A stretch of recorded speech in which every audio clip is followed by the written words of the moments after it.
అగ్నిని ఆలింగనం చేసిన ఆత్మగౌరవ వీరనారి రాణి పద్మావతి దేవి గురించి ఈ వీడియో ద్వారా తెలుసుకుందాము. సౌందర్యం కోసం సామ్రాజ్యాలు యుద్ధం చేశాయి, కానీ గౌరవం కోసం ఒక రాణి అగ్నిని ఎంచుకుంది. మట్టి కోటను గెలిచిన వాడు ఖిల్జీ, కానీ చరిత్రను గెలిచింది పద్మావతి.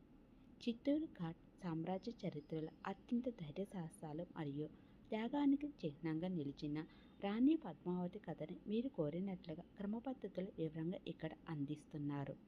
పద్మావతి జననం మరియు నేపథ్యం. పురాణాల ప్రకారం పద్మావతి ప్రస్తుత శ్రీలంక ప్రాంతమైన సింహళ ద్వీప రాజకుమారి. ఆమె అసాధారణ సౌందర్యవతి మాత్రమే కాదు, యుద్ధ విద్యల్లో కూడా ఆరితేరిన మహిళ.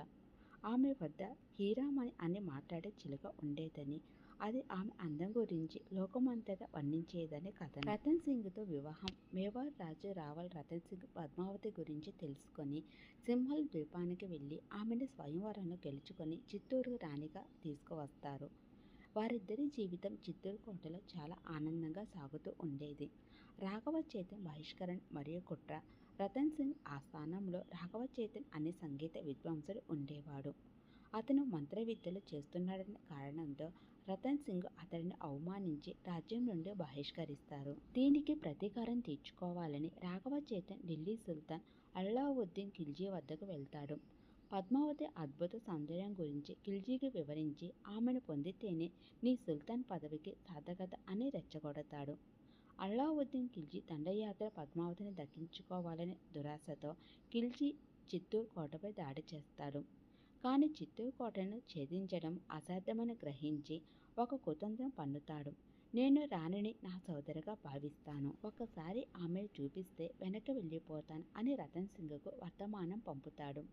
రాజపుత్ర మర్యాదల ప్రకారం పరాయి పురుషుడు రాణిని చూడటం నిషేధం. కానీ యుద్ధాన్ని నివారించడానికి అద్దం ద్వారా రాణి ప్రతిబింబాన్ని చూసేందుకు అంగీకరిస్తారు. అద్దంలో రాణిని చూసిన ఖిల్జీ ఆమె అందానికి ముగ్ధుడై ఎలాగైనా ఆమెను సొంతం చేసుకోవాలని నిశ్చయించుకుంటాడు. రతన్ సింగ్ బందీ మరియు విడుదల. ఖిల్జీ వీడ్కోలు పలకడానికి కోట గుమ్మం దగ్గర వచ్చిన రతన్ సింగ్ను ఖిల్జీ మోసపూరితంగా బందీ చేసి ఢిల్లీకి తరలిస్తాడు. రాణి పద్మావతి తన వద్దకు వస్తేనే రాజును వదులుతానని షరతు విధిస్తాడు. అప్పుడు పద్మావతి మరియు మేవార్ సేనాధిపతులు గోరా బాదల్ ఒక వ్యూహం పన్నుతారు. రాణి తన చెలికత్తెలతో వస్తుందని నమ్మించి 700 పల్లకీలలో సాయుధాలైన రాజపుత్ర వీరులను తీసుకువెళ్లి ఖిల్జీ కళ్ళు కప్పి రతన్ సింగ్ను విడిపించుకుని తిరిగి కోటలోకి తీసుకువస్తారు. చివరి యుద్ధం మరియు జౌహార్ అవమానంతో రగిలిపోయిన ఖిల్జీ భారీ సైన్యంతో